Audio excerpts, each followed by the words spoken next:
Selon un dicton, en mars, autant de gelée, en avril, autant de poussée. Vous l'aurez remarqué, il fallait jouer entre t-shirt et pull pour composer avec une nature capricieuse durant ces premiers jours de printemps.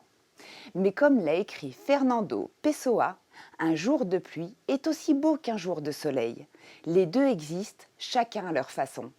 Bonjour à toutes et à tous, voici le sommaire de ce 132e journal. Le comité du souvenir français de Pouilly était invité à Blancey. La Comcom Pouilly-Bligny tenait sa dernière réunion du conseil communautaire. Des élèves de la MFR de Pouilly ont tenu leur premier forum Agri-Avenir. Bligny-sur-Ouche a perpétué, comme chaque année, la tradition carnavalesque. Les bénévoles du chemin de fer de la vallée de l'Ouche sont sur les rails pour entretenir leur matériel ferroviaire. Les abords du lac de Pentier, redevenus propres grâce à de nombreux bénévoles. Le portrait du mois, un plombier au talent inattendu à Mont-Saint-Jean. Enfin, les rubriques vues par vous et l'agenda. Pour commencer, direction le village de Blancey, où, sur invitation de son maire, Magali Herbert, le comité local du souvenir français, a tenu son assemblée générale. Bilan annuel et dépose de gerbes ont ponctué cette journée consacrée au devoir de mémoire.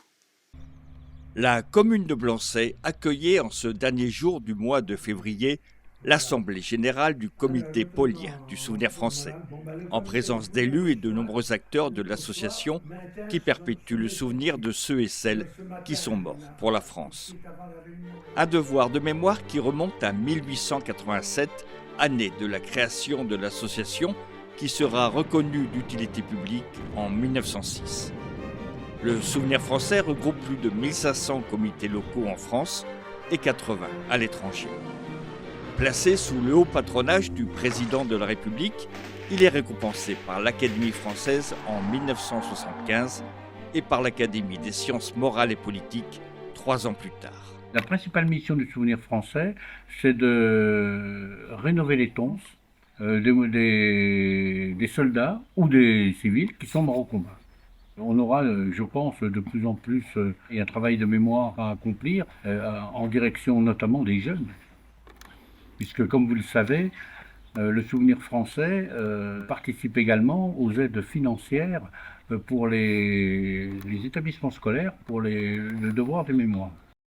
Pour Magali Herbert, maire de Blancey, le soutien que l'on peut apporter au souvenir français ne doit pas se limiter à la taille de la commune, surtout lorsque l'on sait que l'État ne subventionne que 20% des travaux de restauration des monuments aux morts dans la limite de 1 600 €. La dernière collecte a permis de récolter 48 € et une subvention de 30 € a été votée par le conseil municipal. Je suis très heureuse de vous accueillir aujourd'hui à Blancey pour votre assemblée générale. Blancey, un petit village de 67 habitants, dont 14 enfants de moins de 12 ans. Le surnom de ses habitants, les sorciers. Votre présence donne à notre village une résonance toute particulière, placée sous le signe du respect, du souvenir et de la transmission. Partout où les maires s'impliquent, on a une bonne recette. Pour Charles de Sray, président du comité de Pouilly, la relève est assurée. Pour le comité de Pouilly, ce sont quand même 8 jeunes de moins de 23 ans qui sont adhérents et qui s'intéressent. Et notre porte-drapeau actuel, c'est un jeune de 13 ans. Appel des morts. Regnault Victor. Mort pour la France. Bobillot Antoine. Mort pour la France. Cette association mérite qu'on la mette à l'honneur parce que c'est une des associations qui a quand même encore la fibre de la préservation du souvenir. Ces gens qui sont inscrits sur le monument aux morts derrière moi ont donné leur vie pour notre vie à nous. Donc il est essentiel de les garder dans notre mémoire et dans les mémoires futures, notamment garder leur sépulture. Durant l'Assemblée générale, le comité du souvenir français de Pouilly a annoncé le projet de restauration du monument aux morts de Blancey dans un avenir proche. Autre réunion, celle organisée par la communauté de communes Pouilly-Bligny pour son dernier conseil communautaire de la mandature 2020-2026. Le dossier du jour était en grande partie consacré aux affaires budgétaires, avec en exergue le bilan chiffré des activités des élus. C'est sous le regard bienveillant du château de Châteauneuf que s'est tenu le dernier conseil communautaire de la mandature 2020-2026. Les questions budgétaires ont occupé l'essentiel de la session. Les élus ont voté, après un débat animé, une légère augmentation des taux des taxes locales et du prix du repas porté à domicile, avant d'adopter à l'unanimité le budget global de la collectivité, qui s'équilibre à 5,9 millions d'euros en fonctionnement et à 4,6 millions d'euros en investissement. Avant de clore la séance, le président Courteau n'a pas manqué de remercier tout le personnel de la communauté de communes. Il a aussi tenu à féliciter les conseillers communautaires pour leur assiduité aux quelques 60 séances plénières de la mandature. C'est une première pour des élèves de la MFR de Pouilly en Auxois. L'organisation d'un forum destiné à présenter au grand public la diversité des métiers liés à l'agriculture. Si notre pays est la première puissance agricole de l'UE et se classe au 6e rang des exportations agroalimentaires mondiales, il est bon de rappeler toutefois que la France occupait il y a seulement une quinzaine d'années la 3e place de ce secteur, ex aequo avec le Brésil. Il y a des métiers qui remontent à la nuit des temps. Celui de maréchal ferrant, par exemple, souffle ses 2000 bougies. Et tant qu'il y aura des chevaux, il y aura des maréchaux ferrants. C'est l'un des métiers présentés à la salle polyvalente paulienne en ce début mars par des élèves de première bac pro, conduite et gestion de l'entreprise agricole de l'AMFR de Pouilly en Auxois. On a créé ce forum avec ma classe pour faire découvrir plusieurs métiers qui touchent l'agricole ou le para-agricole. Et je trouve que c'est énormément important d'avoir tout cœur de métier dans le monde agricole et de savoir comment se passent les métiers des autres. Il est important pour nous, donc pour faire découvrir des métiers aux jeunes, et important pour les jeunes aussi qui cherchent leur orientation et qui souhaitent découvrir des métiers, qui souhaitent aussi se diriger vers l'alternance.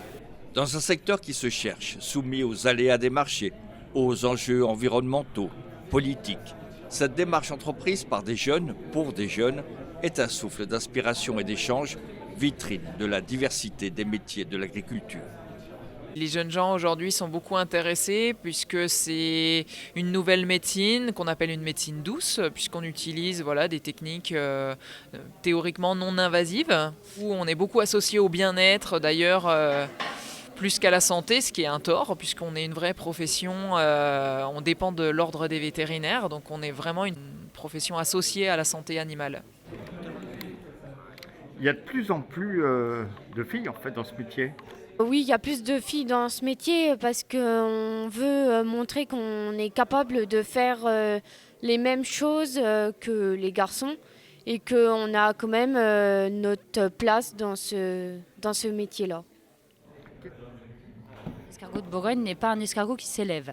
Et quand on mange de l'escargot de Bourgogne en France, c'est des escargots qui viennent souvent des pays de l'Est. Ça s'appelle escargot de Bourgogne parce qu'en fait, un jour, il y a un tsar russe qui est venu en Bourgogne, qui s'est arrêté manger dans une auberge. Et l'aubergiste n'avait pas grand-chose à lui donner à manger. Il a ramassé des escargots dans son jardin. Il y a mis du beurre pour que ça glisse bien. Il a mis du persil pour pas qu'on voit l'escargot. Et il a mis de l'ail pour changer le goût. Et du coup, c'était une farce à la bourguignonne. J'ai choisi cette profession parce que ça faisait longtemps que je voulais être dans le monde agricole. J'ai travaillé pendant plus de 15 ans dans le médico-social et j'ai voulu me reconvertir. Et j'ai découvert le monde de l'héliciculture et ça m'a passionnée. Venir présenter mon métier auprès du forum, ça permet de faire découvrir un métier qui est peu connu. On représente seulement 5% de la consommation française. Donc on a besoin de monde, on a besoin de gens qui s'installent et on a besoin de faire de l'escargot français. Dorian a appris son métier à la MFR. Il doit sa réussite professionnelle à la conjugaison d'une formation de haut niveau et d'une passion assumée. Pour être inséminateur, moi j'ai fait un BTS, donc à la MFR de Pouilly. J'ai choisi ce métier pour travailler avant tout la génétique et apporter un conseil technique aux éleveurs.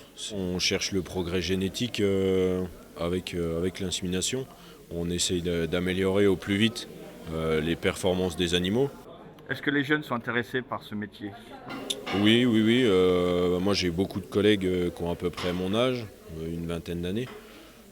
C'est beaucoup de jeunes et souvent c'est des jeunes qui font ça quelques années avant l'installation. Comme Dorian, Céline, Perrine ou encore Sébastien, moniteur d'équitation, et Rémi Maréchal-Ferrand, ce forum initié par des élèves de l'AMFR apporte nombre de réponses aux adolescents désireux de se tourner vers les multiples secteurs d'une agriculture en pleine mutation. Les élèves initiateurs du forum ont mené avec excellence ce projet en adéquation avec les valeurs pédagogiques des AMFR, reposant sur la responsabilisation des élèves tout au long de leur apprentissage, une passerelle continue entre théorie et réalité de terrain. Il faut remonter au Moyen-Âge pour trouver trace des premiers carnavals tels que nous les connaissons, fixés par l'Église entre l'Épiphanie et le Mardi Gras, 41 jours avant Pâques. Et c'est pour marquer cette période de jeûne que ces festivités ont emprunté le mot carnaval, à l'italienne carne lavare, signifiant retirer la viande. Celui de Midi n'a que 5 ans, mais rassemble toujours autant de monde autour de notre roi Vaval local, comme le montre le reportage de Dylan Chetty.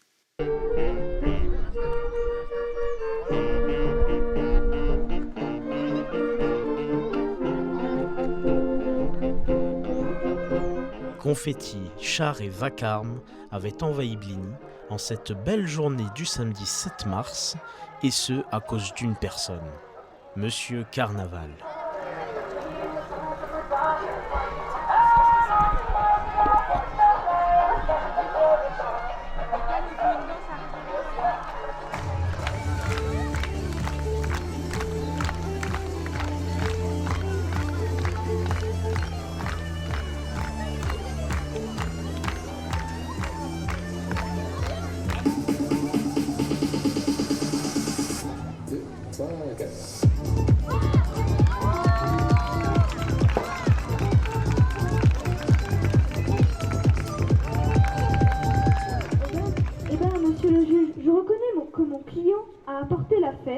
La musique, les couleurs et la joie, là où il y avait grisaille et sérieux. Après un procès plutôt expéditif, la sentence est tombée.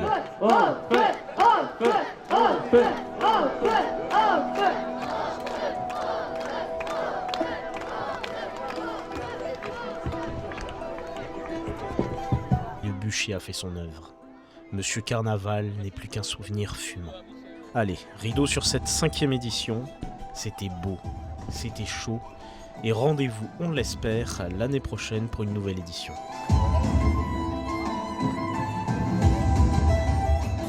C'est une ligne qui ne fait que 7 km, mais qui voit circuler dès le printemps des convois de légende conçus pour les voies de Decauville de 60 cm de large. Le train de Louge transporte chaque année des voyageurs du monde entier pour une balade ferroviaire bucolique.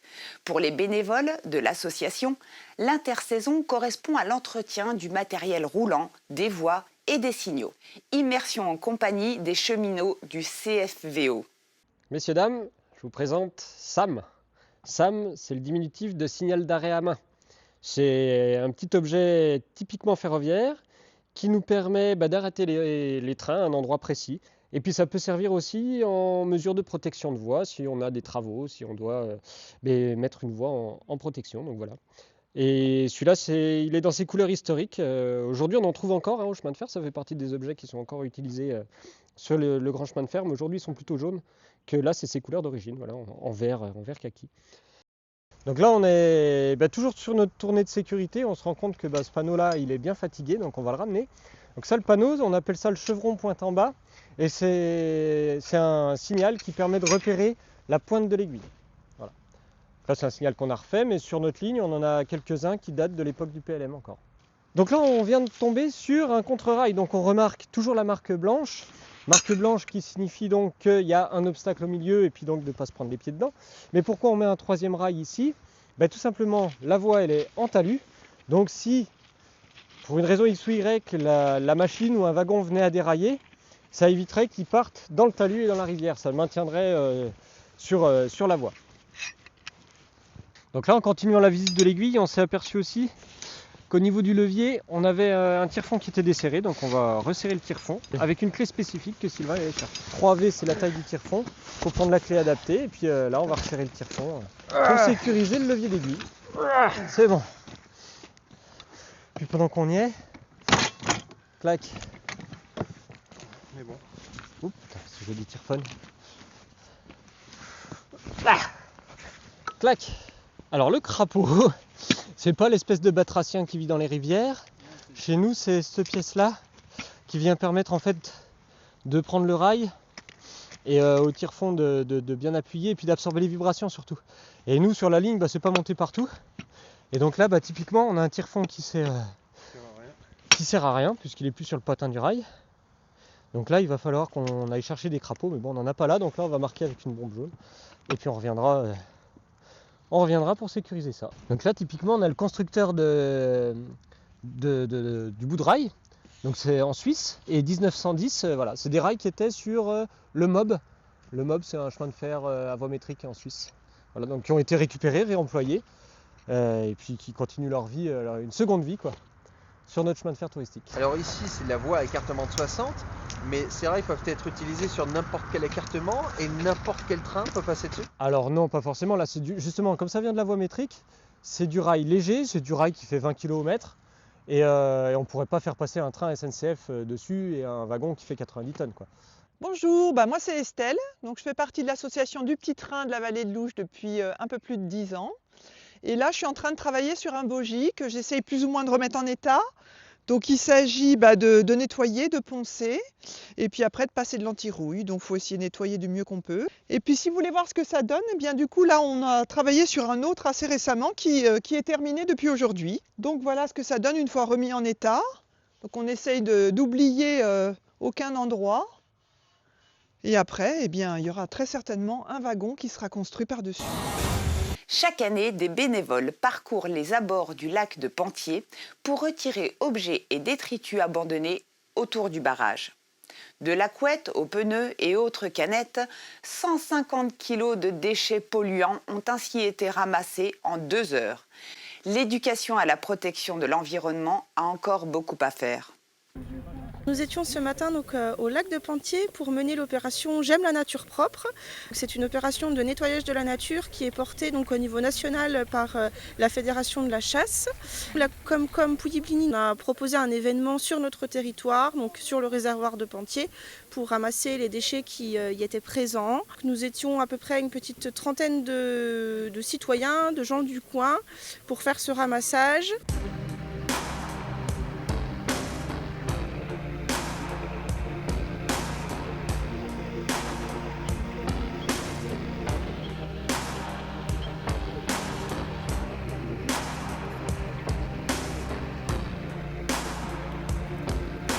Nous avons également proposé l'opération pour les écoles de notre territoire. Il y a 4 écoles qui ont participé. Je tiens à les remercier pour leur implication. À plus que ça quand même.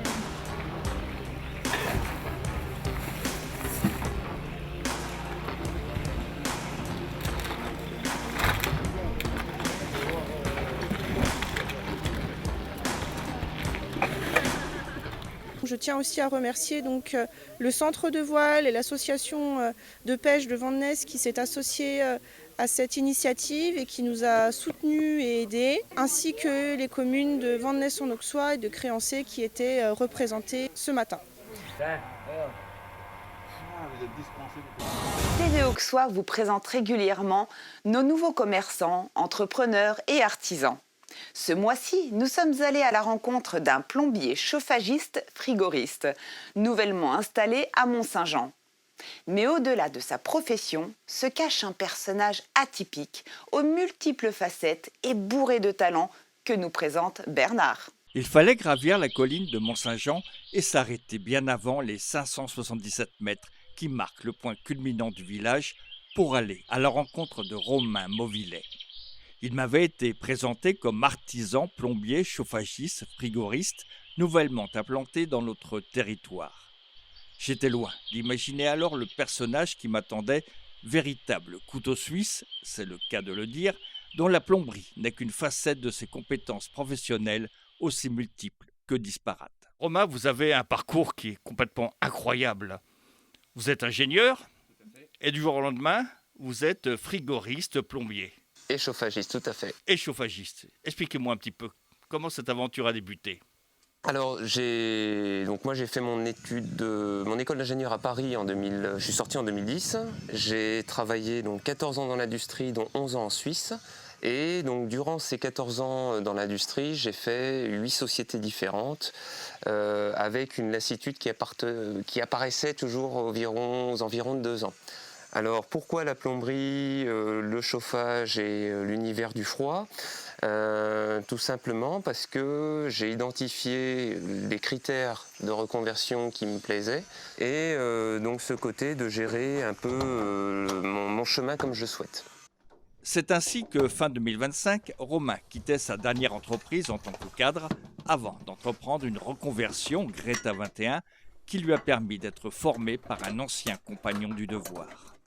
Vous êtes non seulement un spécialiste de la plomberie, du chauffage, du froid, mais en même temps, vous êtes maçon, en même temps vous êtes mécanicien auto, vous êtes électronicien, vous faites tout. Il y a des gens qui aujourd'hui se nourrissent de voyages, d'autres choses également. Il y a des gens qui sont épicuriens, qui aiment la nourriture. Moi, c'est vrai que je me nourris de projets, de découvrir de nouvelles choses, mais souvent connecté en effet à l'univers du contact des matériaux. Je venais ici quand ma grand-mère était encore présente dans cette maison où je faisais beaucoup de mécanique, de réparation diverses et variées. Après, quand le projet de maison s'est présenté au rachat, j'avais clairement en tête ce que je souhaitais faire puisque j'ai dessiné la maison en 3D. Et derrière, je me suis dit, maintenant que tu as l'image, il faut la concrétiser. Donc c'est comme ça que je me suis mis à toucher à la maçonnerie. Un art de bâtisseur où Romain est devenu maître. Et si le temps n'a pour lui aucune importance, c'est aussi un style de vie qui s'est donné en entretenant, réparant et faisant fonctionner des appareils d'un autre temps. Je considère que quelque chose qui fonctionne et qui remplit une fonction qui m'est utile mérite d'être réparé. Et c'est la même chose du coup dans le métier de plombier, chauffagiste et frigoriste. C'est tout ce qui peut être aujourd'hui dépanné sans devoir être remplacé, pour moi, est quelque chose d'important. Ça rend service au client, c'est une démarche écologique qui s'inscrit dans la continuité de la vie, du bâtiment, des personnes et ainsi de suite. De la plomberie à la mécanique, en passant par la maçonnerie et l'électronique, il n'y avait qu'un pas. Notre couteau suisse a avec lui le dieu du labeur Ponos, mais aussi ses déesses. Quand j'étais donc ingénieur, j'ai refait une 4L pour partir au 4L Trophy. Dans le cadre de mes études, on avait une association qui permettait de partir au Maroc dans le cadre d'une action humanitaire et j'avais retapé une 4L. Quand je suis revenu de ce périple, mon père m'a dit c'est gentil mais elle prend de la place, ce serait bien que tu la revendes. Je l'ai revendue et puis le mal des anciennes m'a repris et j'avais trouvé cette DS là, châssis corrodé, moteur tournant et j'ai dit banco on essaye. Et 2025, après toutes ces années de rénovation, elle a eu son contrôle technique et je peux dire que maintenant c'est vrai sur la DS, je suis pas un expert, mais dès qu'il y a une fuite, j'ai ma petite idée de savoir où aller chercher. Voilà. Ce goût de la perfection, Romain l'applique à son nouveau métier. Pour lui, il n'y a pas d'à peu près, même si parfois, pour atteindre le travail d'excellence, il faut savoir combiner techniques anciennes et modernes. J'ai été formé par un ancien compagnon du devoir qui nous a appris des gestes traditionnels. Donc le mot artisan prend tout son sens dans ce cas-là. J'ai pu, grâce à lui, apprendre des techniques, certes anciennes, mais qui ont une vraie plus-value dans le métier en termes de façonnage du tube acier ou du tube cuivre. Il y a un vrai geste supplémentaire qu'on peut proposer et qui, pour moi, est un beau geste en plus.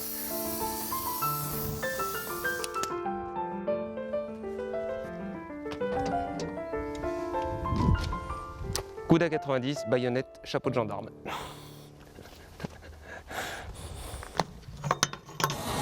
Vous n'y aurez pas échappé. Les élections municipales ont ponctué nos grandes villes de rebondissements, de surprises et parfois de scandales. Moins de suspense, mais un record d'abstention et de vote nul pour les 47 communes de la Comcom Pouilly-Bligny. Un reportage signé Patrick Verne et Bernard Collet. Pour la première fois, les électeurs de notre territoire, à l'exception des Poliens, ont élu leurs conseillers municipaux au scrutin proportionnel de liste paritaire. Si l'objectif premier de voir plus de femmes élues dans les conseils a bien été atteint, mécaniquement, le nombre de maires femmes n'a pas progressé dans notre communauté de communes, 17 au lieu de 18 dans la précédente mandature. Avant de revenir plus en détail sur les conséquences de ce nouveau mode de scrutin dans notre journal de mai, découvrons donc l'ensemble des édiles de notre territoire.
TV Auxois couvre l'actualité des sources de louche aux terres de l'Auxois, et parfois au-delà.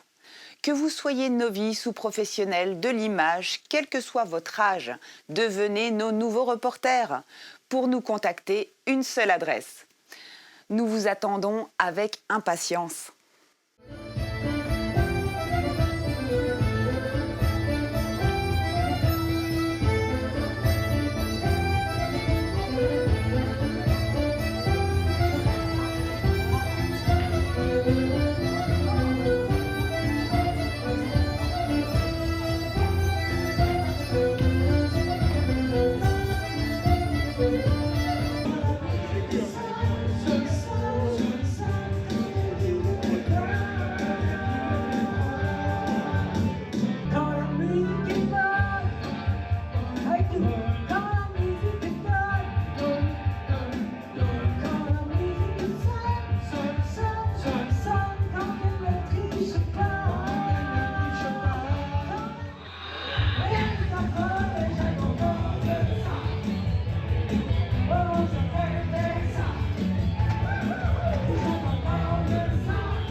En attendant de vous retrouver pour le second journal printanier, nous vous souhaitons une très bonne continuation.